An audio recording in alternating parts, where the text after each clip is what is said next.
During the Tet Lunar New Year of 1968, as the Viet Cong were being driven out of Hue and other cities in northern South Vietnam by the Republic of Vietnam Armed Forces, the Viet Cong abducted many civilians of the ancient capital and its outskirts as hostages to cover their escape. More than 1 year later, on March 25, 1969, there was a rumor that a mass grave of the Viet Cong victims had been uncovered in Phu Thu District, Tu Tien Province. Scores of people rushed to the Dong Di, Dong Son, Dong Lac, Quang Xuyen areas where other graves were suspected to be. Under the burning sun and in the hot sand, the people begin to dig in the suspected spots.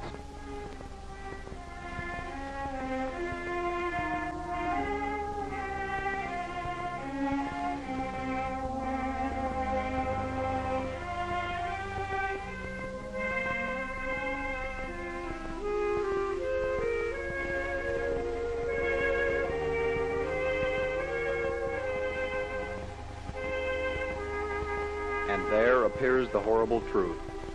The first bodies were uncovered at 11 a.m. on March 27th.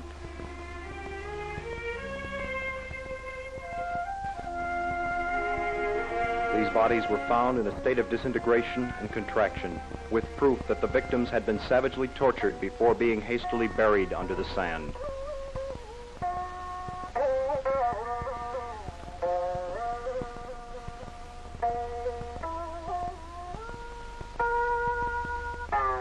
Thousands of people stand in horror-struck silence, mothers crying for their dead sons, wives their husbands, children their parents.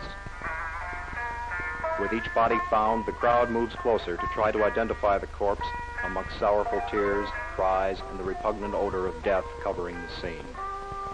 During the first digging phase, from March 27th to April 4th, 135 bodies were found. They were of all ages. Old men, women, youth, even children under 12 years of age.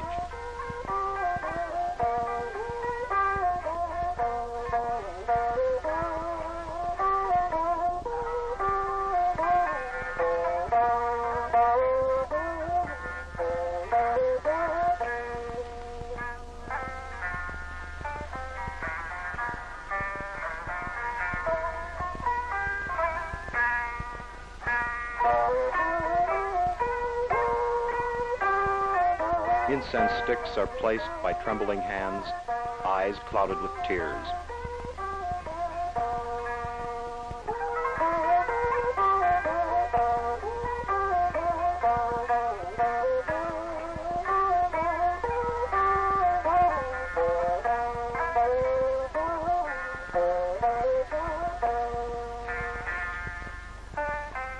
The search continued day after day.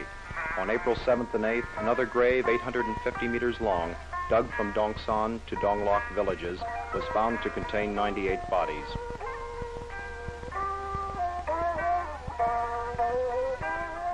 Most of the bodies, with their hands tied behind their backs, still bore the traces of brutal torture, such as broken skulls, jaws, spines, and limbs.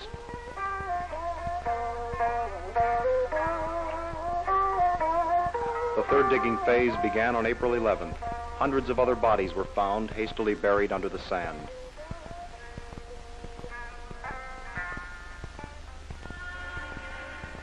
The local authorities devoted themselves to help the people. They provided transportation to move the remains, made coffins, and assembled the bodies for a decent burial. The district chief, civil servants, regional and popular forces, and the People's Self-Defense Forces did not fear hardships nor the bad odor, to work night and day and share the people's sorrow.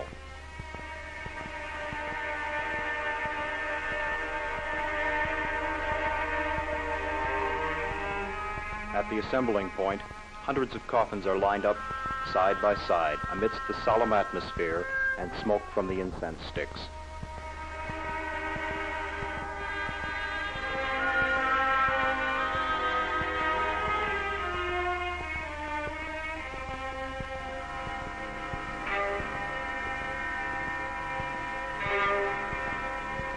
The atmosphere of death covers a whole nation whose sole aspiration is to live in peace, but still has to fight an enemy who uses for a weapon blind massacre.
time has come to see the victims to their last place of rest. The People's Self-Defense Forces tie bamboo sticks to each coffin. Everyone is working with sincerity and respect. The husbands and sons of these countryside women were farmers trying to make their fields more productive, teachers, simple workers.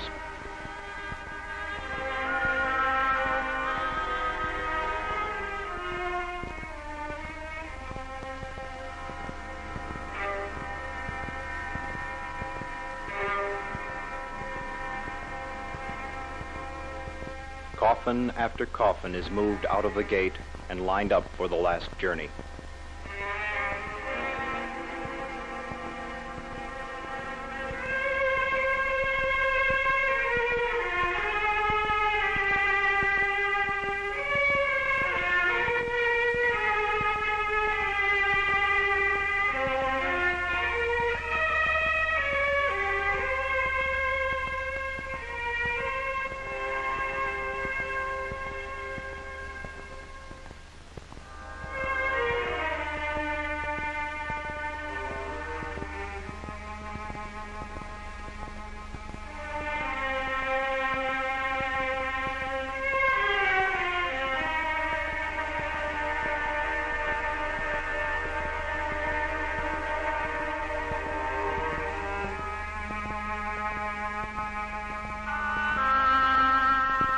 The funeral procession extends for miles and moves slowly, escorted by mourning music.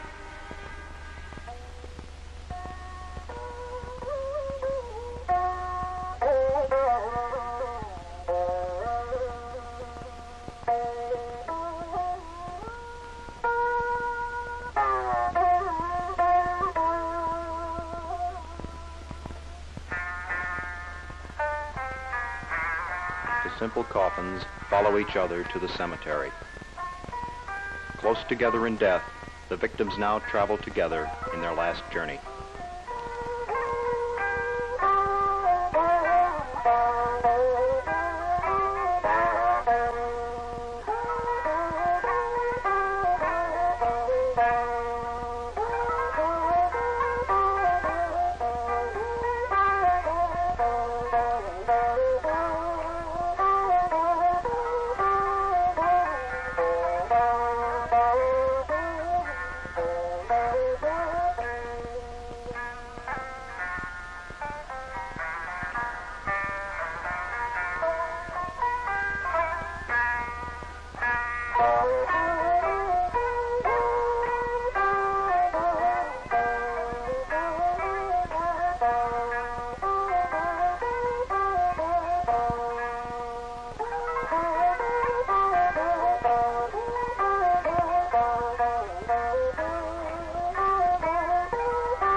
Straw hats of the boat girls pushing their boats gently on the perfume river cannot be seen today.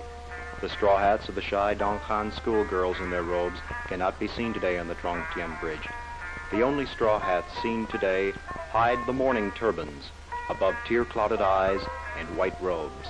Color of suffering, color of indignation borne by the South Vietnamese in a common sorrow.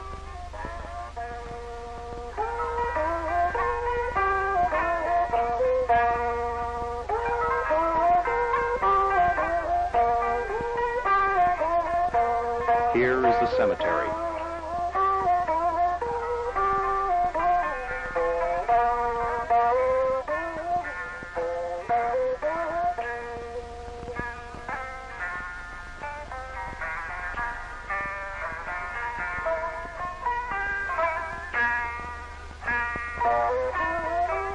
The coffins wait beside the graves before resting in the earth forever. Civilian and military authorities are present to bid farewell to the dead.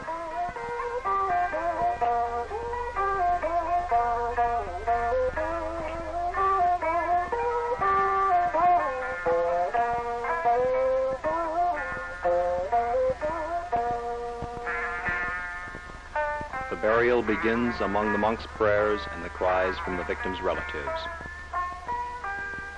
Once again, a page of the history of this nation has been stained by a cruel, bloody, and tearful communist atrocity. Long afterward, the people will tremble and curse the murderers when this page is recalled.